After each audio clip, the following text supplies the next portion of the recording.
Well, soon sending the kids off to the bus stop will be back in that morning routine. And so this morning we sent 7-4's Alyssa Heron to the bus garage in Grand Traverse County to find out what you should look for out on the roads in order to keep students safe. Good morning to you, Alyssa.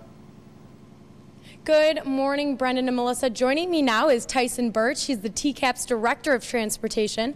Thanks for joining us this morning. Good morning. Good morning. Now, several parents are getting ready to send their students back to school, and for many of them, that means taking the bus. So I want you to tell me, how have the drivers been preparing throughout the summer, and how many drivers do you have? Yes, we have 94 drivers. We're bringing a speaker in to talk to the drivers about how to deal with students and how to do bus discipline and how to speak to the students properly. We're also going to set up an obstacle course for the drivers to come in and drive through so they get used to the bigger vehicles again, because they've been pretty much off during the summer.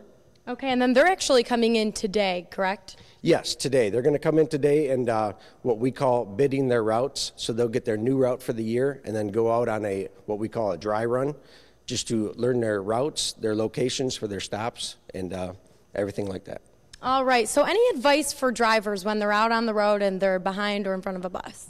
Yes, when the yellow lights come on top of the bus is preparing to stop, and also the driver of the other vehicles need to prepare to stop.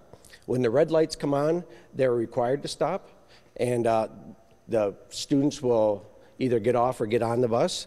If the yellow lights down below are flashing, the motorists can proceed with caution. Okay, and then any tips for kids or parents when they're getting on the bus? Yes. Walk at least 5 giant steps in front of the bus, always looking at the bus driver. Stay at least 3 giant steps away from the sides of the bus, and never walk behind the bus. Okay, so if it's a kid's first year going on the bus, any advice for them, or, what should parents let them know before they go? Well, just listen to the bus driver. Our bus drivers are very nice and polite. If they have any questions, they can ask them, and have a fun ride on the school bus. All right, and something very special I heard about TCAP's bus is the passing rate of the buses. Yes, our mechanical safety passing rate. The state police inspectors come in and inspect our buses, and for the last few years, we've been at 100% passing rate. Okay, and anything new that parents need to look out for this year?